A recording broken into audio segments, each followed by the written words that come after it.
네, 우리 오연지 순자님 참 저희들에게 큰 격려가 되는 간증 고맙습니다.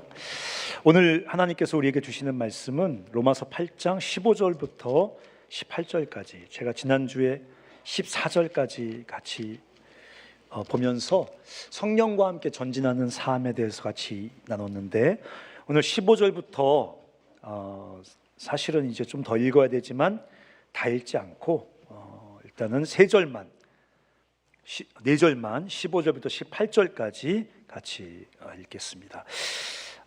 제가 읽겠습니다. 너희는 다시 무서워하는 종의 영을 받지 아니하고 양자의 영을 받았으므로 우리가 아빠 아버지라고 부르짖느니라. 성령이 친히 우리의 영과 더불어 우리가 하나님의 자녀인 것을 증언하시나니, 자녀이면 또한 상속자 곧 하나님의 상속자요 그리스도와 함께 한 상속자니, 우리가 그와 함께 영광을 받기 위하여 고난도 함께 받아야 할 것이니라. 같이 읽을까요? 18절 시작. 생각건대 현재의 고난은 장차 우리에게 나타날 영광과 비교할 수 없도다. 아멘. 이곳에 오셔서 같이 얼굴을 맞대고 예배할 수 있게 돼서 얼마나 기쁜지 몰라요. 그리고 우리 온라인으로 유튜브를 통해서 예배드리는 여러분들에게도 주님의 샬롬을 전하고 싶습니다. 빨리 같이 모여서 함께 우리가 기뻐 뛰면서 서로 교제하면서 주님을 예배하는 날이 속히 왔으면 좋겠어요. 클럽 가지 마시기 바랍니다. 오늘 보니까 15절에 무서워하는 종의 영을 받은 사람들이 나옵니다. 무서워하는 종의 영을 받은 사람들. 한 주간 동안 계속 이 말을 생각했어요. 무서워하는 종의 영을 받은 사람들, 무서워하는 사람들, 종처럼 살아가는 사람들. 이 사람들은 어떤 사람들을 말하는 것일까요? 다 아시겠지만 하나님으로부터 단절된, 하나님으로부터 분리된 사람들을 말합니다. 이 사람들은 하나님을 모른다 할지라도 하나님에게서 단절되어 본능적인 두려움을 가지고 있습니다. 하나님을 인식하고 그게 꼭 하나님을 향한, 하나님에 대한 두려움이 아니더라도 그 삶 속에 본능적인 두려움을 가지고 있어요. 하나님에게서 분리되었기 때문에 하나님에 대해서, 또 이 세상에 대해서, 자기 삶에 대해서 두려움을 가지고 있습니다. 인간은 다른 동물과 다르게 자의식이 굉장히 강하거든요. 저희 집에도 고양이가 있는데 거의 자의식이 없습니다. 별로 이렇게 자기를 의식하지 않아요. 자기가 얼마나 예쁘게 보일까, 이런 생각 별로 안 하고 살아갑니다, 우리 고양이는. 근데 우리 유독 인간만이, 많은 동물도 안 그런데 인간만이 자의식이 굉장히 강해요. 자기를 굉장히 깊이 의식합니다. 자기가 어떻게 보일까, 어떤 사람으로 사람들에게 인식될까, 나는 어떤 사람일까, 유난히 사람만이 자의식이 굉장히 강합니다. 그런데 그렇게 자의식이 강한데 자신에 대해서 굉장히 무지합니다. 그렇게 자기를 잘 알고 늘 자기를 의식하고 살아요. 그럼에도 불구하고 자기에 대해서 철저하게 무지합니다. 어떻게 살아야 내가 진짜 행복할 수 있는지 모릅니다. 아는 것 같지만 그냥 사람들이 지나가면서 한 이야기를 그냥 붙잡고 있는 겁니다. 왜? 모르니까. 그냥 TV에서, 매스컴에서, 문화가 이 세상이 넌 이렇게 살면 행복할 거야 라고 말하면서 그냥 스치듯 흘러가는 정보들을 붙잡고 살아갑니다. 왜? 진짜 답을 모르니까. 답을 알고 있는 사람은 그런 흘러다니는 인포메이션에 별로 민감하지 않습니다. 근데 답을 모르는 사람은 그 무지에 대한 두려움 때문에, 그게 진짜인지 아닌지 상관없이 그런 정보에 굉장히 예민해요. 어디서 와서 어디로 가는지, 무엇을 위해 살아야 되는지, 진짜 내 시간과 삶을 다 바쳐서 어떤 가치와 어떤 삶의 목적을 추구하며 살아야 되는지, 이 생명의 근원이신 하나님에게서 분리되어져 버리는 순간 자기에 대한 지독한 무지와 어둠 속에 갇혀버리기 때문에 엄청난 두려움과 공포에 짓눌려 살아간다는 것입니다. 무서워하는 종의 영을 받은 사람들, 지독한 무지와 어둠 속에서 공포와 두려움에 짓눌려 살아간단 말이에요. 돈이 많은 사람들은 안 그럴까요? 아닙니다. 돈이 많은 사람도 지독한 공포와 두려움 속에 살아갑니다. 더 공포스럽겠죠. 더 두렵겠죠. 왜? 돈을 얻으면 이 공포와 두려움에서 자유로워질 거라고 생각했는데 막상 얻어보니까 동일하거든요. 여러분, 그런 사람들이 얼마나 절망적이고 얼마나 당혹스럽겠습니까? 권력을 잔뜩 움켜쥔 사람들은 이 공포와 두려움에서 자유롭겠지. 아니, 더 두렵겠죠. 왜?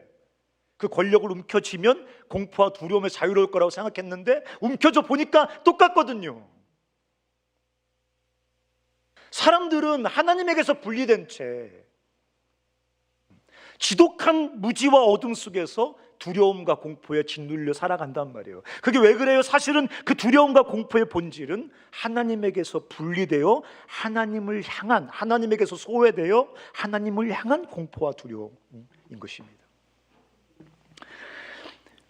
사람들이 무서워하는 종의 영을 받은 사람들, 하나님에게서 단절된 사람들이 두려움을 경험하는 이유는 또 하나 있죠.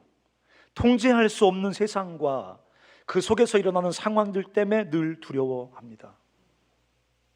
사람들은 세상으로부터 스스로의 안전을 확립하기 위해서 세상을 통제하기 위한 몸부림이 사실 인류의 역사예요. 그 지난 100년 동안 엄청난 과학과 문명의 발전을 경험했습니다. 그래서 이제 좀 세상을 통제하고 세상을 컨트롤해서 우리 스스로 우리 삶의 안전을 좀 담보할 수 있을 거라고 생각했어요. 근데 안 그렇지 않습니까? 마치 바벨탑을 쌓고 바벨탑 바깥에 방수제인 역청을 발라서 하나님이 또다시 홍수로 우리를 심판해도 그 홍수를 우리 스스로 막아내어 우리 삶의 안전을 우리 스스로 지켜보자 하고 바벨탑을 쌓지만 일시에 무너진 것처럼 100년 동안 깜짝깜짝 놀랄 만큼 놀라운 과학적 발전과 문명의 발전을 경험했거든요. 여러분, 지금 여러분이 경험하고 있는 그 과학적인 일상들은요, 제가 고등학교 때는 그 공상과학 영화에서 보던 거였습니다. 저는 고등학교 때 스타워즈라는 영화를 봤는데 그 스타워즈에 보면 우주선에서 사람이 문 앞에 오면 문이 자동으로 열렸습니다. 저는 깜짝 놀랐어요. 왜 문에 손을 안 댔는데 문이 열리지? 스타워즈에 보면 사람들이 이만한 무전기를 갖고 서로 통화했습니다. 깜짝 놀랐습니다. 어떻게 전화선이 연결이 안 돼 있는데 서로 목소리가 들리지? 고등학교 때 공상과학 영화에 나오던 거다. 그 판타지 소설에 나오던 거였습니다. 근데 지금 다 이루어지고 있어요. 불과 100년, 지난 수많은 시간 동안에도 문명과 과학이 발달해 왔지만 지난 100년 동안의 변화는 놀라운 것입니다. 인간 스스로 아주 강력한 자긍심을 느끼만 합니다. 그러나 인간은 다 알아요. 고도로 발달한 문명과 과학의 한복판에서 자긍심을 느끼고 살면서도 우린 다 알아요. 여전히 세상은 신비해요. 그것도 두려운 신비예요. 우리가 컨트롤할 수가 없는 신비예요. 통제할 수 없는 신비예요. 극도로 과학이 발달했음에도 불구하고 이 세상 속에서 우리의 안전은 담보되지 않습니다. 여전히 두려워요. 공포스러워요. 외롭습니다. 여러분, 저는 2020년에 대해서 환상을 갖고 있었던 사람입니다. 2020년에는 캠퍼스와 민족 가운데 하나님이 행하시는 전혀 새로운 일이 일어날 거라고 믿었던 사람입니다. 전 세계 모든 교회 지도자들과 선교단체 지도자들이 2020년에는 새로운 영적인 도약이 일어날 거라고 믿었습니다. 2020년은 그런 선교와 복음화의 도약이 아니라 코로나의 해가 됐습니다. 코로나의 해가. 눈에 보이지도 않는 아주 작은 바이러스에 속절없이 세상의 문명과 과학이 무너졌어요. 우리가 그렇게 동경하는 일본과 미국이 무너져 버렸습니다. 우리와 격이 다른 선진국이라고 말하는 저 북유럽과 서유럽도 무너져 버렸습니다.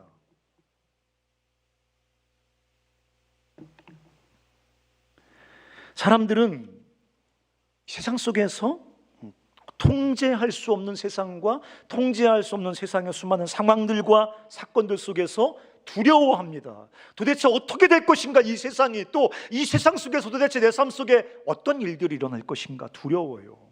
그러니까 사람들은 허영 같은 거죠. 허영. 뭐 잔뜩 뭐를 이렇게 다른 사람보다 상대적으로 많이 소유해서 나는 안 두려워 이렇게 허세를 부리는 거죠. 허영, 쾌락. 그게 순간적인 마취제일 뿐이라는 걸 알면서도 이 공포와 두려움을 잠깐 있게 해주는 순간적인 마취제일 뿐이라는 걸 알면서도 그 멈출 수가 없습니다. 왜? 쉬지 않고 두렵고 공포스럽거든요. 어떤 사람들은 허무주의적 실존주의로 스스로 빠져버립니다. 에이 몰라, 그냥 오늘을 그냥 최선을 다해 사는 거지 뭐. 하지만 그런 실존주의도 우리를 두려움에서 건져주지 못합니다. 이렇게 무서워하는 종의 영을 받은 사람들이에요. 이 세대가요. 허세를 부르지만 대단한 사람인 것처럼 막 큰 소리를 치지만 엄청난 과학 지식과 학문적 지식과 어떤 고도의 발달한 문명으로 막 자기를 덕지덕지 이렇게 포장하고 있지만 그 본질에는 숨길 수 없는 두려움과 공포에 짓눌려 있는 무서워하는 종의 영을 받은 사람들일 뿐이라는 것입니다. 근데 오늘 보니까 전혀 다른 사람들이 등장합니다. 15절에 보니까 무서워하는 종의 영을 받은 사람들이 아니라 양자의 영을 받은 사람들이 나와요. 양자의 영을 받은 사람들. 양자역학 얘기하는 거 아니에요. 아답션. 양자의 영을 쉽게 얘기하면 아들의 영을, 딸의 영을 받았으므로 우리가 아빠 아버지라고 하나님을 부르는 사람들이 나옵니다. 하나님에게서 분리되어서 해결되지 않는 그 무서워하는 종의 영에 짓눌려 살아가는 사람이 있는가 하면 양자의 영, 아들의 영을 받아서 하나님을 아바 아버지라고 부르는 사람들이 등장합니다. 16절에 보니까 성령이 친히 우리의 영과 더불어 우리가 하나님의 자녀인 것을 증언해 주는 사람들. 그러니까 무슨 말입니까? 쉽게 말하면 성령 안에서 하나님을 아버지로 발견한 사람들, 하나님을 아버지로 믿는 사람들, 하나님을 아버지라고 부르는 사람들이 오늘 본문에 등장합니다.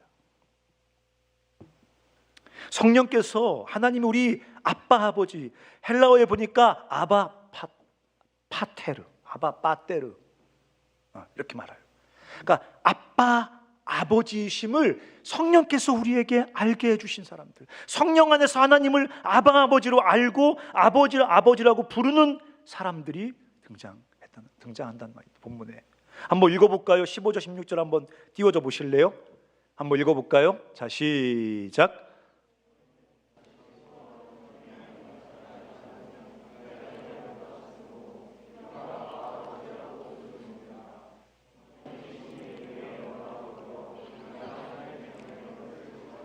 네, 성령 안에서 우리가 하나님과 아버지와 아들의 관계가 되었습니다. 근데 어떤 분들은 그렇게 말해요. 나는 아버지에 대해서 좋은 기억이 없습니다.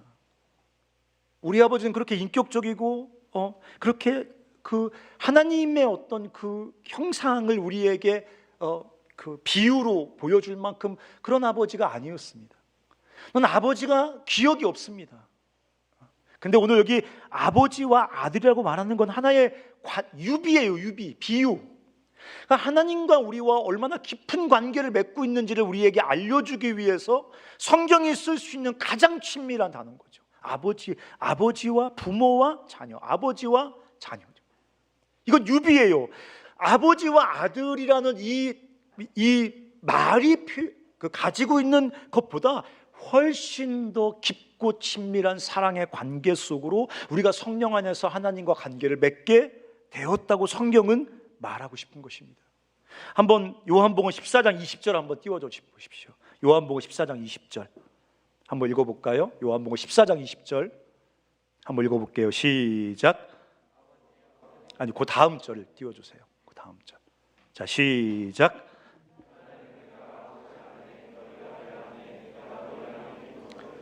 네, 이거를 인간관계 속에서 뭘 설명할 방법이 없어요. 성령 안에서 우리가 하나님과 맺은 관계, 그 사랑의 친밀한 관계를 설명할 때 아버지와 아들이 되었다, 아버지와 딸이 되었다, 이게 한계예요. 근데 성경이 우리가 성령 안에서 얼마나 하나님과 사랑의 깊은 친밀한 관계를 맺게 되었나 설명하는 게 이 구절이란 말이에요. 그날에는 내가 아버지 안에, 너희가 내 안에, 내가 너희 안에 있는 것을 너희가 알리라. 무슨 말입니까? 성부, 성자, 성령께서 누리시던 그 친밀한 사랑의 사귐 속으로 우리가 성령 안에서 들어가게 됐다는 거예요. 하나님에게서 분리된 채 해결되지 않는 두려움에 짓눌려 살아가는 사람들이 있고, 그런 부류의 인류가 있고, 또 한 부류의 사람은 그리스도로 말미암아 성령 안에서 삼위 하나님, 성부, 성자, 성령 하나님이 누리시던 그 사랑의 친밀한 사귐 속으로 초대돼요. 내가 아버지 안에, 아버지가 내 안에 있는 것처럼 너희도 우리 안에 있게 되는 놀라운 사랑의 사귐의 관계 속으로 우리가 들어가게 되었다고. 그게 성령이 우리에게 하나님을 아바 아버지라고 부르도록 우리 마음에 깨우쳐 주시고 우리에게 믿음을 주실 때 발생한 관계의 놀라운 변화라는 것입니다. 우리가 그 하나님, 그 삼위일체라는 게 설명하기가 좀 어렵잖아요. 어떤 신학자가 그러더라고요. 세 분이신 하나님을 바라보려고 하면 한 분이 되시고, 한 분이신 하나님을 바라보려고 하면 세 분이 되시고, 뭐 그렇게 표현한 신학자도 있었어요. 삼위일체라는 게 우리가 이해할 수 없습니다. 하나님의 독특한 존재 방식이에요. 근데 중요한 것은 세 분이 영원 전부터 깊은 사랑의 사귐 속에 계셨단 말이에요. 그 삼위일체를 라틴어로 묘사한 거 보니까 세 분이 어울려 사랑의 춤을 추면서 존재하셨대요. 우리는 하나님은 어떻게 존재하셨을 것 같아요?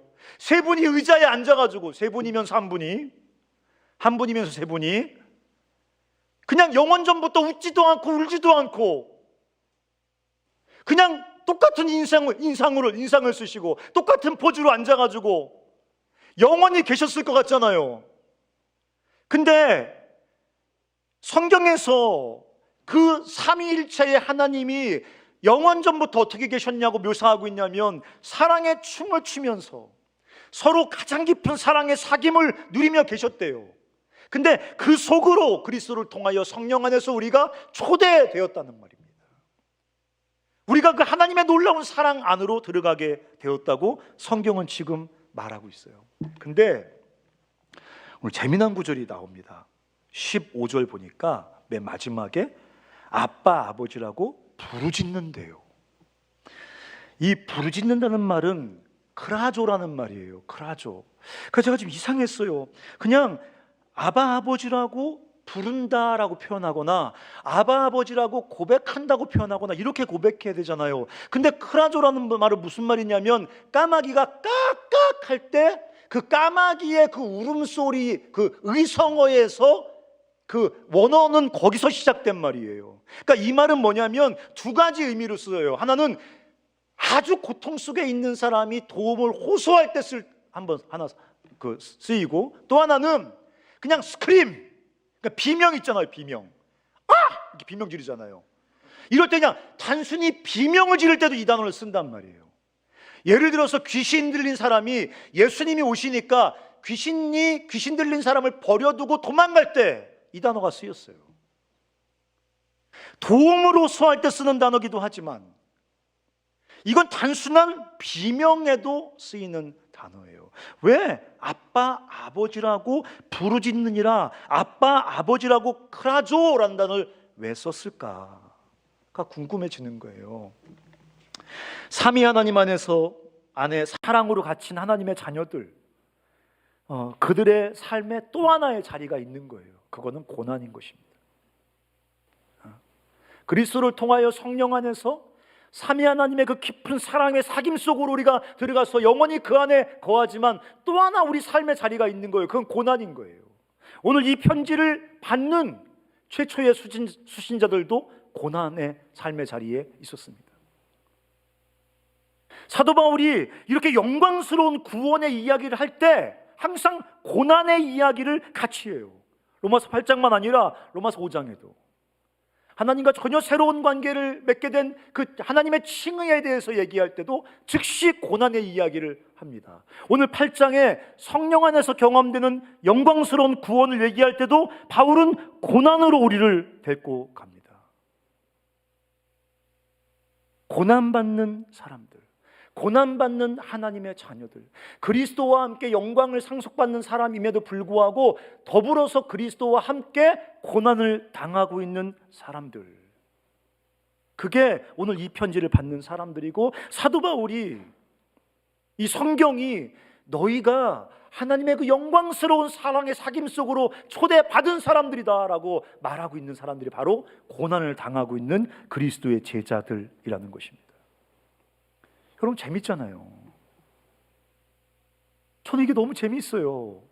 사도 바울이 지금 어떤 사람을 향해서 너희가 지금 삼위 하나님의 사귐 속으로 초대받은 사람들이야, 너는 그 영광스러운 하나님 안으로 부름받은 사람들이야 라고 누구에게 얘기하고 있는 거냐고요. 가장 지독한 삶의 고통을 당하고 있는 사람들에게 그 영광스러운 구원에 대한 선포를 지금 이 바울이 하고 있는 것입니다. 복음은 진공 상태에 들려오는 교리나 무슨 관념적인 명제가 아니라는 거예요. 이 성경의 메시지는 그냥 어떤 교리, 그냥 관념, 그냥 명제, 어떤 그런 게 아니라 고통당하여 신음하고 있는 사람들에게 그 스며들어오는 하나님의 사랑의 행동이란 말이죠. 하나님의 사랑의 액션이란 말이죠. 하나님의 사랑의 고백이란 말이죠. 그 지금 아바 아버지라고 고백하라, 성령 안에서 아바 아버지라고 노래하라, 이렇게 말하지 않고 아바 아버지라고 크라조하라, 크라조, 부르짖어라, 간절히 찾아라. 바꿔 말하면 고통의 그 한복판에서 비명이라도 하나님 아버지께 질러라, 지금 그 말을 하고 있는 거란 말이죠. 크라조, 아바 아버지에게 크라조하는 사람들, 고통의 한복판에서 여기 이 무서워하는 종의 영에 받은 사람들처럼 고통의 한복판에서 두려움과 공포에 함몰되어 자기 안으로 그냥 파고 들어가는 자기 안으로 파고 들어가 절망의 잠을 자는 사람들이 아니라 그 고통의 한복판에서 하나님 아버지께 크라조하는 사람들, 부르짖는 사람들에 대해서, 전혀 새로운 사람들에 대해서 지금 성경은 말하고 있는 것입니다. 고통을 파고드는 하나님의 사랑과 은혜, 그런 고통 속에 있기 때문에 우리는 아바 아버지에게 크라조합니다. 고상한 기도가 아니라 비명을 지르는 거죠. 이 크라조는 나는 비명이니까. 여러분 18절 한번 읽어보시겠습니까? 18절 한번 읽어볼까요? 자, 시작.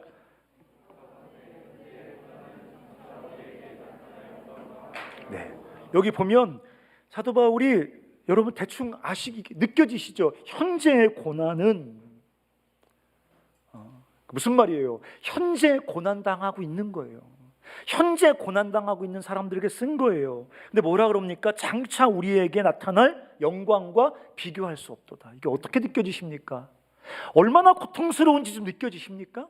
얼마나 고통스러우면 장차 그리스도가 다시 오실 때 우리가 받을 영광을 들먹이면서 그들을 위로해야 되는 겁니다. 그들이 얼마나 지독한 고난을 통과하고 있는지 여러분 느껴지시죠? 장차 우리가 받을 그 영광을 가져다가 얘기해 줘야 위로가 되는 거예요. 그걸로만 견딜 수 있는 거예요. 그러니까 현재의 고난, 지금 이 편지를 받고 있는 이 사람들이 당하고 있는 현재의 고난은 그렇게 만만한 게 아닌 겁니다. 예수 그리스도의 제자로 세상과 다르게 살아가려고 하는 그 그리스도의 제자들이 감당해야 되는 그 삶의 고통, 그걸 만만한 게 아니라는 거죠.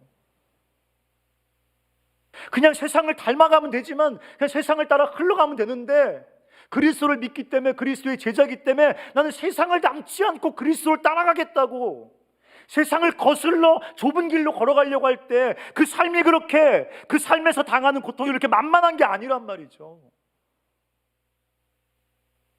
꼭 그렇게 그리스도의 제자로서만 당하는 고통이 아니더라도 이 불완전하고 불의한 세상을 살아가면서 우리가 당하는 고통이 있지 않습니까? 결핍이 있지 않습니까? 상처가 있지 않습니까? 갈등이 있지 않습니까? 환난이 있지 않습니까?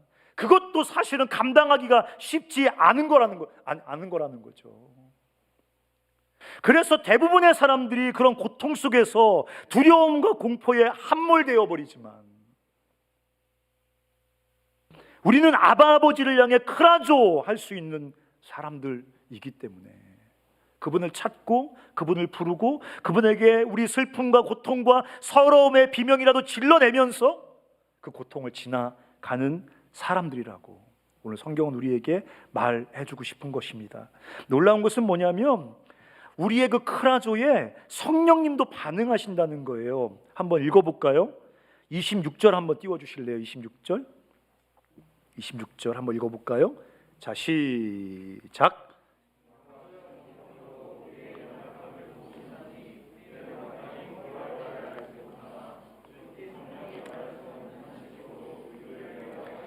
네, 우리 혼자 크라조 하는 게 아니라는 거죠. 우리가 삼위 하나님의 그 사귐과 교제 속으로 들어갔기 때문에 어거스틴이 그런 말 했어요. The Society of God, 하나님 세 분이 이루신 공동체, 그런 말을 했어요. 어거스틴이 그 한 분이시지만 동시에 개별적인 세 인격으로 존재하시는 성부, 성자, 성령님의 그 하나됨, 그 사랑의 사귐 속으로 우리가 들어가 있는 존재들이기 때문에 우리가 제자로 살아가기 위해서 이 땅을 살아내기 위해서 당하는 고통 속에서 크라조 할 때 그냥 우리의 크라조가 그냥 우리의 삶의 공간 속에 울리는 메아리로 끝나지 않고 성령도 같이 크라조 하신단 말이에요. 여기 우리가 읽었던 구절에 뭐라고 말했어요? 말할 수 없는 탄식으로. 이거는 하나님의 크라조죠. 우리가 고통스러워서 제자로 살아가는 게 너무 아파서 힘들어서 슬퍼서 외로워서 하나님께 크라조할 때 성령님은 말할 수 없는 탄식으로 우리 크라조에 반응하신단 말이에요. 제가 여기 영어 띄워줬는지는 잘 모르겠는데 영어로 이렇게 써 있어요. 헬라어로는 스테나그모스란 뜻이에요. 탄식하단 말이. 이게 영어에 especially brought on by circumstance creating great pleasure, grief, anger, desire. 발음이 후져서 못 알아듣겠죠. 그렇죠? 이 성령께서 지금 탄식한다고 말할 때 이 말은 뭐냐면 스테나그모스라는 단어는 무슨 말이냐면 엄청나게 프레셔를 느끼는 거예요. 슬픔과 어떤 그 스트레스와 어떤 분노, 앵걸도 나오잖아요. 분노 이런 것 때문에 엄청난 압박감을 느끼면서 탄식하는 걸 말하는 거란 말이에요.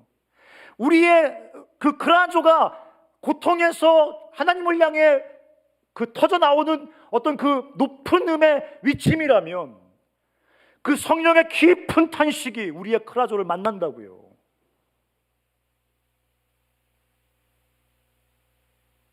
혼자 소리 지르는 게 아니라고요. 나 혼자 우는 게 아니라고요. 내 방에서 나 혼자 가슴을 찢으면서 나를 학대하는 게 아니라고요. 참을 수 없는 고통에 나 혼자 우는 게 아니라고요. 하나님의 탄식이 있습니다. 성령의 말할 수 없는 탄식이 있습니다. 우리의 크라조를 압도하는 성령의 고통이 있습니다. 예수 그리스도만 우리의 고통을 죄 때문에 고통당하셨다고요? 아니요. 성령님은 우리가 이 땅에서 크라조하는 그 고통을 끌어안고 크라조를 끌어안고 더 깊은 고통 속에서 탄식하신단 말이에요.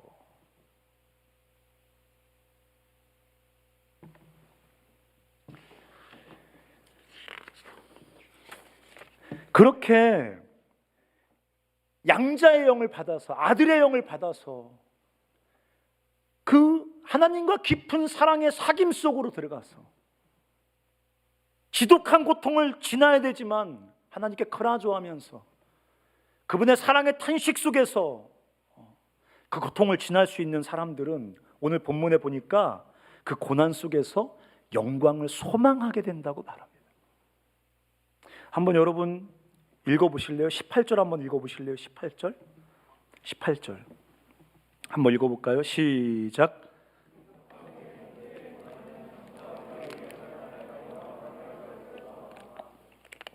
네, 그러니까 그냥 그래 우리가 이 땅에서 고통을 당하지만 저 무서워하는 종의 영을 받은 사람들 같이 고통을 당하지만 저들은 두려움에 사로잡혀서 공포에 사로잡혀서 자기 안으로 함몰되어 자기 보신, 자기 안전의 종이 되어서 평생 두려움과 공포 속에 벌벌 떨면서 삶을 살아간다. 그러나 우리는 삼위 하나님과 그 인격적인 사랑의 교제 속으로 초대되어서 고통스러울 땐 크라조해가면서 성령의 놀라운 탄식과 하나님의 우리의 크라조를 끌어안는 하나님의 그 사랑의 반응 안에서 우리는 고통을 통과해낸다로 끝나지 않고 오늘 읽었던 구절에 보면 현재의 고난은 장차 우리에게 나타날 영광과 비교할 수 없다. 무슨 말입니까? 영광을 소망하게 된단 말이에요.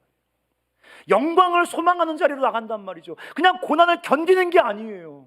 그냥 고난을 참을 수 있다 이게 아니에요. 고난 중에 자살하지 않는다 이게 아니에요. 고난 속에서 영광을 봅니다. 이게 성경이 말하는 이상한 사람들인 거예요. CCC 애들은 이상해야 됩니다.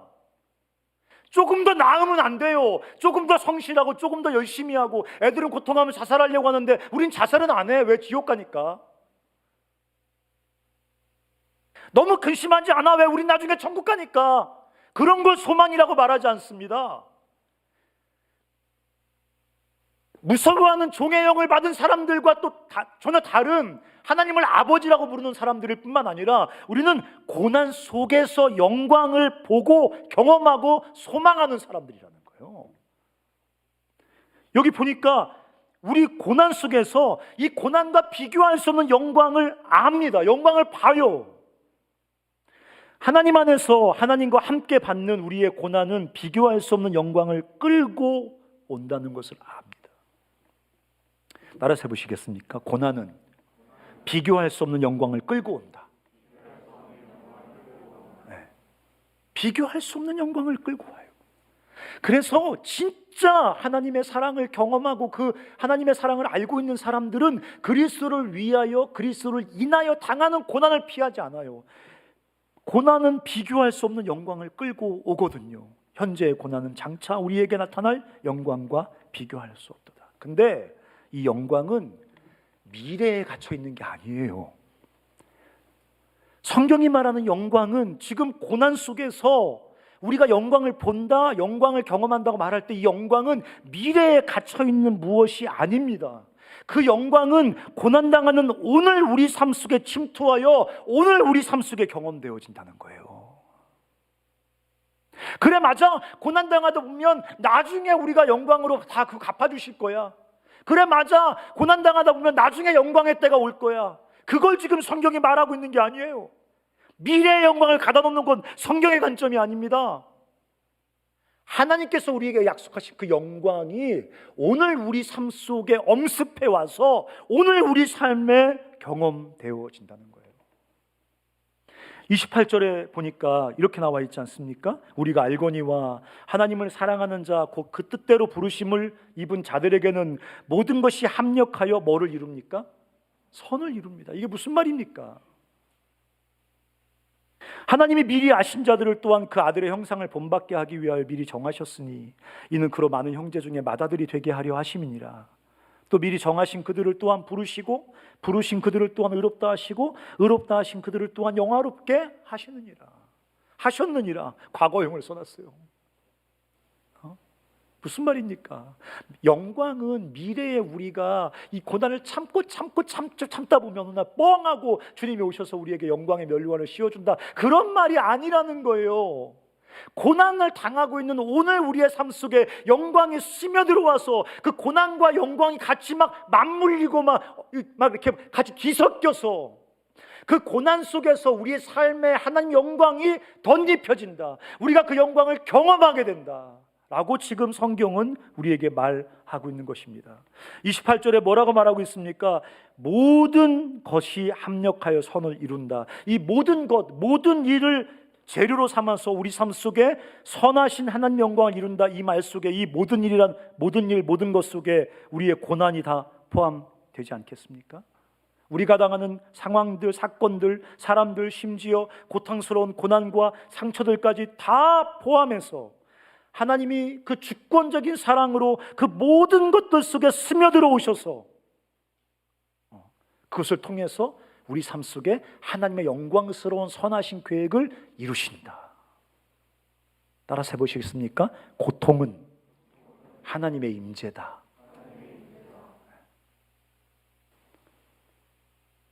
고통은 하나님의 임재예요. 지금 내가 경험하고 있는 이 사건은 하나님의 임재예요. 오늘 내가 경험하고 있는 이 실패는 하나님의 임재예요. 우리 가정에 닥친 이 감당할 수 없는 이 어려움은 하나님의 임재예요. 나를 견딜 수 없게 만드는 오늘의 나의 이 결핍은 하나님의 임재입니다. 거기서 그 결핍과 실패와 상처와 갈등과 고통 속에서 지금 하나님이 주권적인 사랑으로 역사하면서 하나님의 영광을 이루고 있다는 거예요. 이걸 보는 사람이 그리스도인이에요. 이걸 보는 사람이. 이걸 봐야 된단 말이에요. 이걸 쳐다보고 있어야 된단 말이죠. 이걸 믿음으로 누리고 있어야 된단 말이죠. 모든 것이 합력하여 선을 이룬다. 잘못됐어요. 모든 것 속에 하나님이 역사하셔서 모든 것을 재료 삼아 하나님의 선하신 영광을 이루어 가신다고 번역을 해야 됩니다. 고통은 하나님의 임재요. 질병은 하나님의 임재요. 실패는 하나님의 임재요. 상처는 하나님의 임재요. 나 연약함 하나님의 임재요. 내 계획대로 안 되고 무엇인가 무너졌습니까? 하나님의 임재요. 찬양할 때 가슴이 이렇게 따뜻해지는 건 이들이 그냥 감정이야. 그건 이모션이야, 이모션. 그렇지만 우리가 경험하고 있는 오늘의 이 고난은 하나님의 임재입니다. 그 속에 하나님의 영광이 침투해 들어와서 오늘 내 삶에 하나님의 영광을 이루어 간다는 거예요. 이렇게 고난 중에 영광을 누리고 결국 그 영광이 완성될 것을 소망하는 사람, 영광을 누리고 소망하는 사람들에게서 나타난 또 하나의 중요한 특징이 있는데 그건 뭐냐면 고통당하는 다른 사람들, 고통당하는 세대와 손을 잡아요. 연대해. 연대란 말 쓰는 것 조금 그런데 뭐 표현을 못하겠어요. 그들과 자기를 연결시킵니다.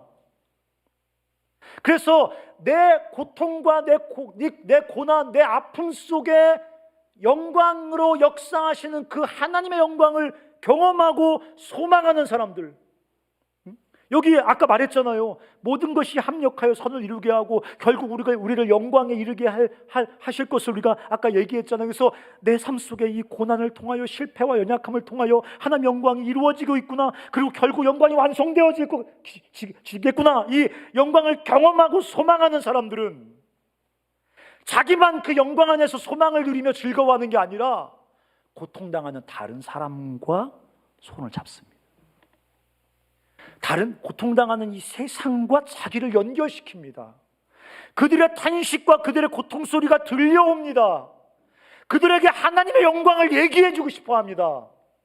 여러분 한번 성경 읽어보십시오. 21절 22절 한번 읽어보십시오. 21, 22절 한번 읽어볼까요? 시작.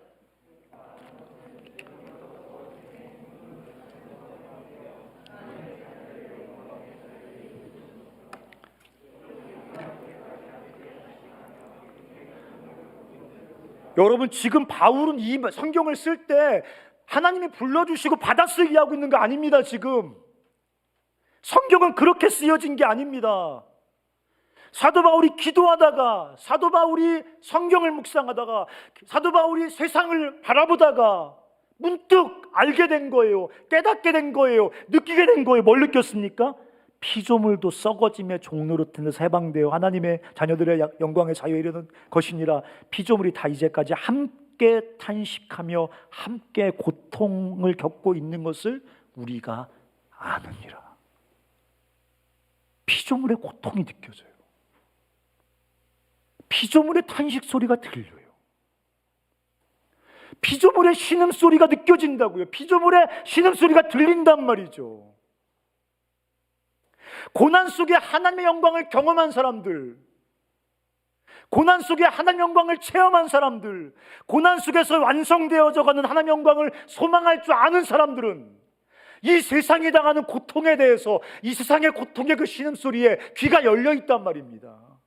여러분, 여기 말하는 이 피조물의 탄식 소리가 그냥 이 자연 세계가 허무한데 굴복하고 자연재해가 일어나고 뭐 북극 빙하가 녹고 뭐 그런 것만 말하는 거겠습니까? 아니에요. 여러분, 이 세상을 보십시오. 이 세상의 탄식 소리를 들어보십시오, 여러분. 제가 며칠 전에 수업하면서 인도의 카스트 제도를 얘기한 적이 있었어요. 인도의 카스트 아십니까? 4개의 카스트 제도, 신분 제도가 있잖아요. 지금은 법적으로 없어졌지만 분명히 현존합니다. 옛날에는 지독한 카스트의 구별이 있었어요. 브라만 카스트, 2번, 3번, 4가지 카스트가 있고 네 종류의 카스트 말고 아웃 오브 카스트가 있습니다. 그 4 카스트에 끼지 못하는 아웃 오브 카스트, 뭐라고 말하냐면 불가촉 천민. 불가촉, 가촉, 불가하다, 촉, 닿는 게. 왜? 너무 천하고 부정해서. 영어로 untouchable이라고 부릅니다. 웃어요, 사람들이. 야, 미개하다. 야, 너무 미개하다, 웃기다. 어떻게 그따위 사회제도를 갖고 있냐. 웃어요, 사람들이 비웃어요. 여러분, 제가 생각해 보니까 인도의 카스트보다 훨씬 더 지독하고 잔인한 카스트가 이코노믹 카스트입니다.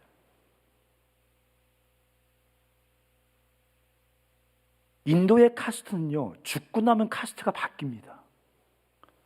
자기가 잘 살면 그 다음에 카스트가 바뀌어요. 카스트의 업그레이드가 가능합니다. 현재 이 세상의 이코노믹 카스트는 카스트가 바뀔 가능성이 거의 없습니다. 여러분, 어떻게 느끼십니까? 요즘 우리 시대를. 여러분, 우리 시대가 극단적인 자기중심주의 아닙니까? 그 자기중심주의가 좀 확장되면 뭡니까? 자기 지역중심주의죠. 더 확장되면 뭐입니까? 민족주의죠. 그렇죠? 종교주의죠. 이제는 너무 당연하게 철저하게 이기적이고 자기중심적인 개인주의, 민족주의, 집단 이기주의 속에 살아가는 게 너무 당연해요. 아주 문화적으로 아주 품위 있게 아주 조용하게 사람들을 착취하고 학대하고 소외시켜버립니다. 여러분, 그냥 피조, 이 자연세계, 무슨 이 바다, 무슨 기후, 여기만 탄식하는 게 아니에요. 진짜 탄식 소리가 세상에서 들리지 않습니까? 고난 속에서 영광을 경험한 사람들, 고난 속에서 스며들어와 영광을 이루시고 결국 그 영광스러운 완성을 이루어 가시는 하나님을 알고 경험하고 소망하는 사람들이라면 이 사망의 권세 아래 죽어가는 이 세상과 자기를 연결시키고 그들의 탄식을 성령처럼 끌어안고 그들의 신음소리를 성령님과 함께 끌어안고 그들을 대신해서 탄식하는 자리에 서게 된다는 거예요.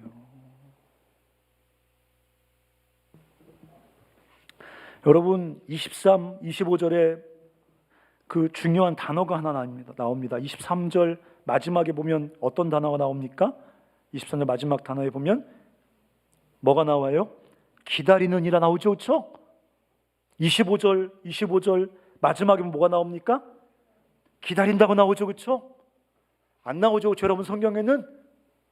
저 성경에 나와요. 기다린다고 나와요. 근데 이거 영어 성경에 보니까 어떤 단어가 쓰였냐면 waiting, 이렇게 waiting, 안 나오는 남자친구를 웨이팅한다, 웨이팅이라고 써있지 않고 뭐라고 써있냐면 waiting eagerly라고 써있어요.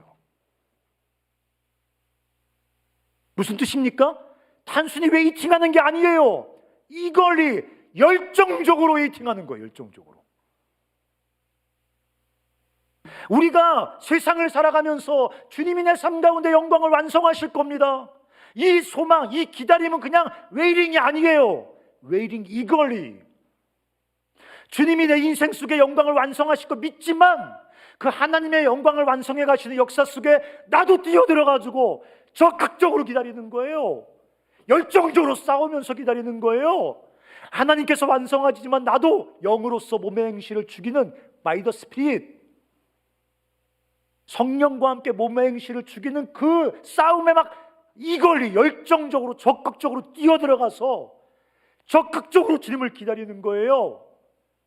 어떻게 또 적용할 수 있어요? 세상 한복판에 뛰어들어가서 세상 사람들은 다 알아요. 소망이 없다는 거.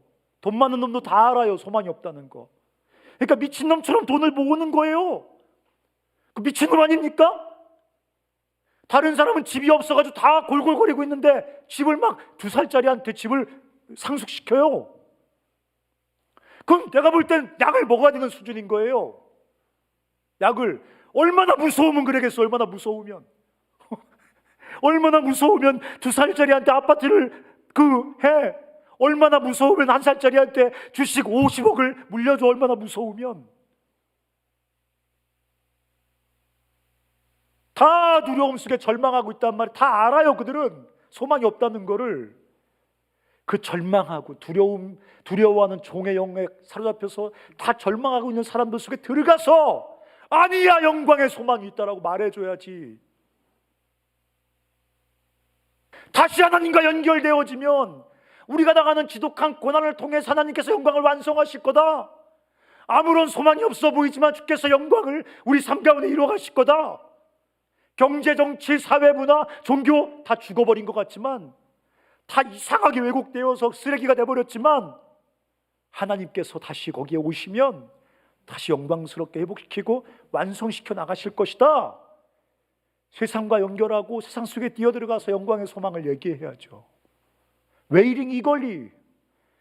세상에 들어가서 소망 없다고 절망하는 사람들 속에 들어가서 웨이링 이걸리 열정적으로 그들과 우리를 연결시키고 그들에게 하나님의 사랑과 영광을 선포하면서 그들과 함께 웨이링 이걸리 해야죠. 네, 여기 써 갖고 왔어요. 우리는 지나치게 소극적이에요. 지나치게. 예수 믿는 사람들이 그냥 경건, 율법, 도덕에 얽매여 살아요. 규칙을 지켜. 규칙을 지키는 신앙.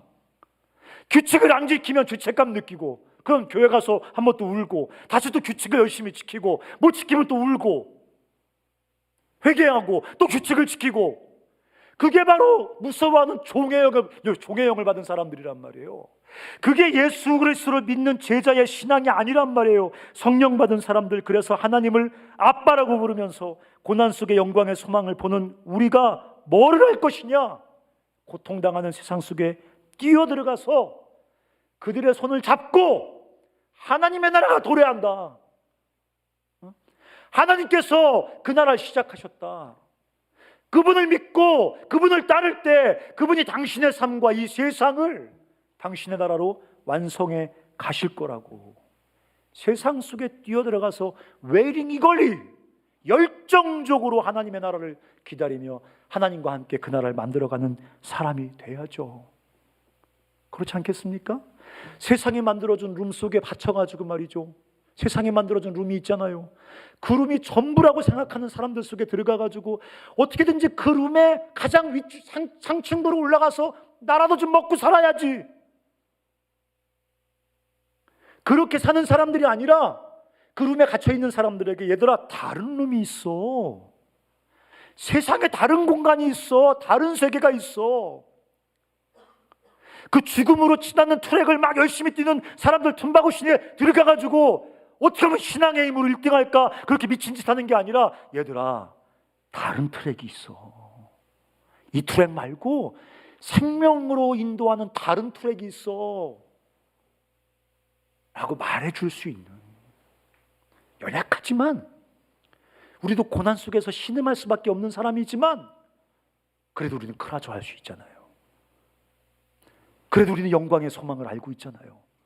그러면 고난 속에 절망하고 죽어가는 사람들 속에 들어가서 하나님께서 창조하신 전혀 다른 룸, 전혀 다른 트랙을 선포하면서 그들과 함께 세상을 변화시키는 진짜 성령 받은 사람들이 되시기를 주의 이름으로 축원합니다.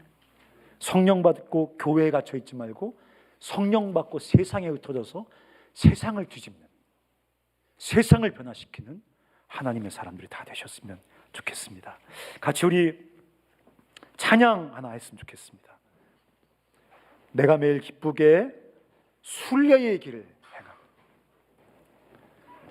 주의 팔이 나를 안보하며 내가 주의 큰 복을 받는 참된 비결은 주의 영이 함께 함이라.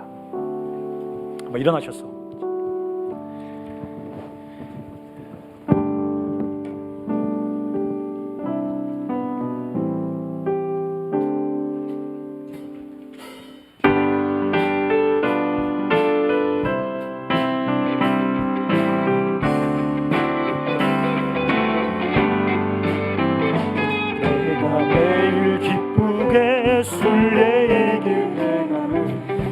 주의 팔이 나를 안보하리요. 내가 주의 큰 복을 참된 비결은 주의 영이 함께하리라. 다시 한번요. 전에 죄에 빠져서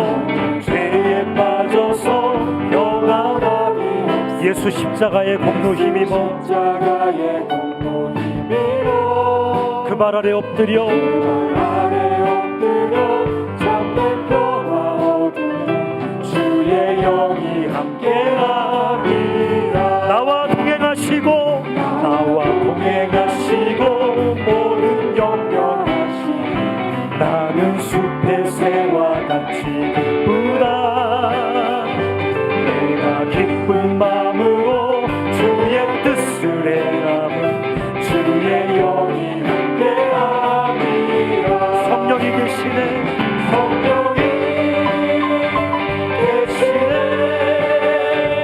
할렐루야 함께하시네.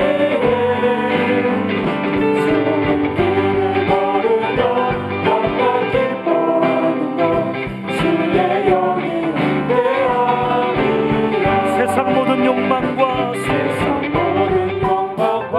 나의 모든 정욕은 십자가의 힘이 못을 막았네. 어두운 밤이 지나고 무거운 짐 벗으니 주의 영이 함께하리라. 두 손 높이 들고요. 성령이 계시네. 할렐루야 함께하시네. 좁은 길을 걸으며 항상 기뻐하는 것 주의 영이 함께하리라. 성령이 계시네. 할렐루야 함께하시네. 좁은 길을 걸으며 항상 기뻐하는 것 주의 영이 함께하리라. 우리 목소리로만요. 성령이 계시네. 할렐루야 함께하시네. 좁은 길을 걸으며 항상 기뻐하는 것 주의 영이 함께하리라. 다시 한번요. 성령이 계시네. 성령이 계시네. 할렐루야 함께하시네. 좁은 길을 걸으며 항상 기뻐하는 것 주의 영이 함께하리라. 같이 한번 기도해요. 여러분 안에 피상적으로 가지고 있었던 죽은 지식들을 이 시간 내려놔야 돼요. 알고 있다고 하지만 내 삶에 아무런 영향력이 없는 공허한 관념들 이 시간 내려놔야 돼요. 오늘 성경이 우리에게 아주 분명하게 말하고 있어요. 아빠, 아버지라고. 하나님이 우리 안에, 우리가 하나님 안에, 성부, 성자, 성령께서 함께 말할 수 없는 그 영광스러운 사귐 속으로 우리를 끌어들이셨어요. 우리가 지금 지독한 고난과 실패를 경험하고 있지만 크라조할 수 있어요. 우리의 크라조는 그냥 밤하늘에 울리는 메아리가 아니에요. 그 크라조를 성령께서 탄식으로 끌어안으십니다. 그 크라조가 삼위 하나님의 마음을 파고 들어가요. 그분이 우리 고난 속에 임재해 계세요. 우리 고난 속에 함께 계세요. 함께 고통받고 계세요. 그게 답니까? 그 고난과 실패와 결핍과 연약함을 영광으로 바꿔가고 계세요.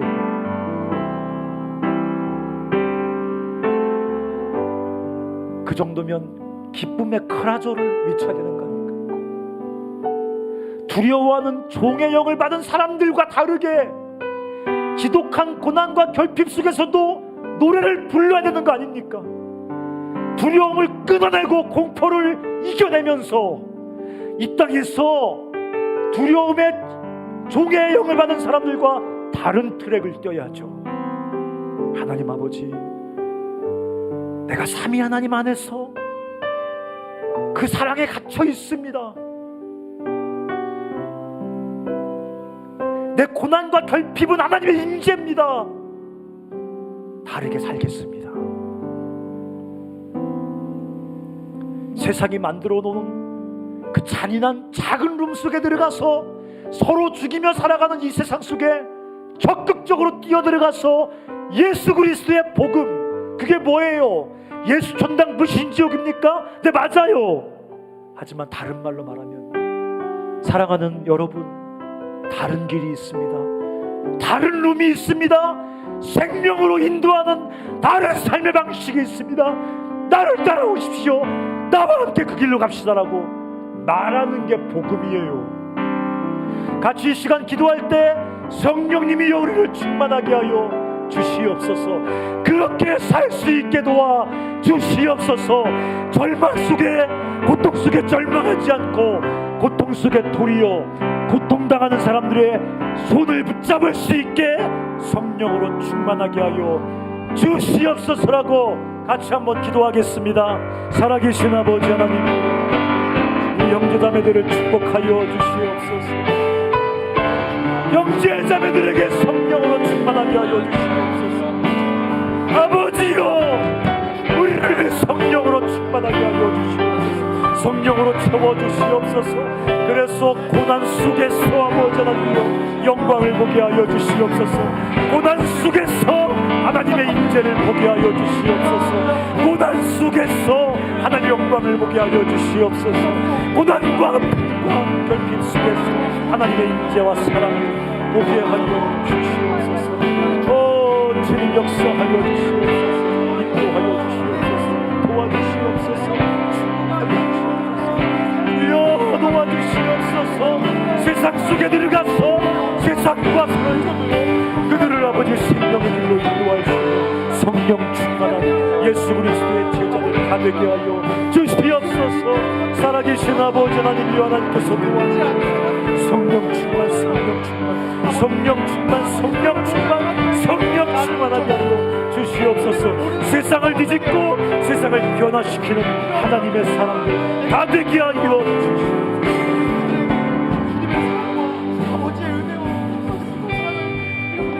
여러분, 한 가지 더 위해서 같이 기도했으면 좋겠습니다.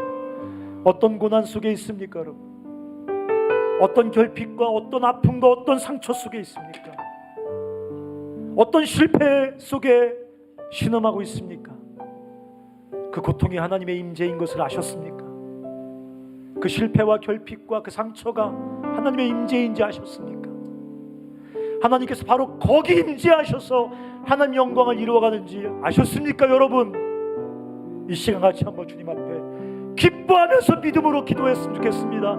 주여, 나의 이 고통 속에서 하나님 영광을 이루시옵소서. 나의 이 상처 속에서, 이 슬픔 속에서, 이 실패 속에서, 이 연약함 속에서 하나님 영광을 이루시옵소서.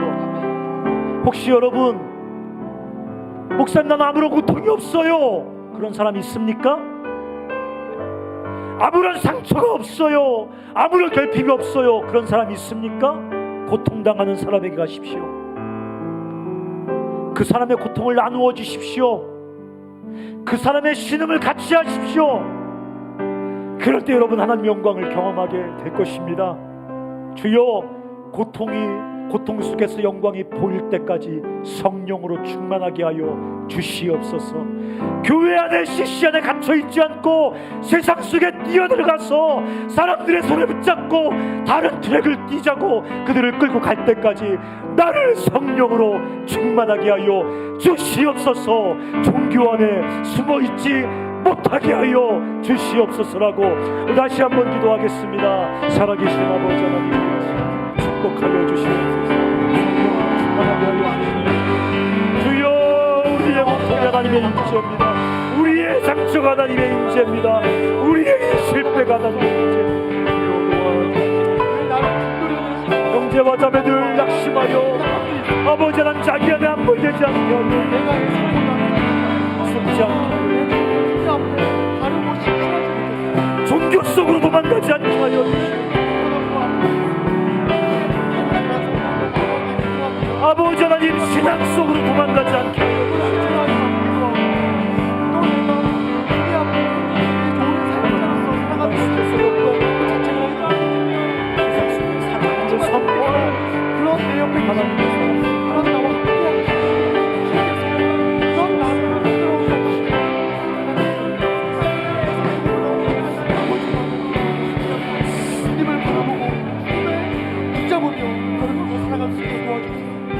하나님 아버지, 성령께서 우리 안에 행하신 일을 다시 확인했습니다.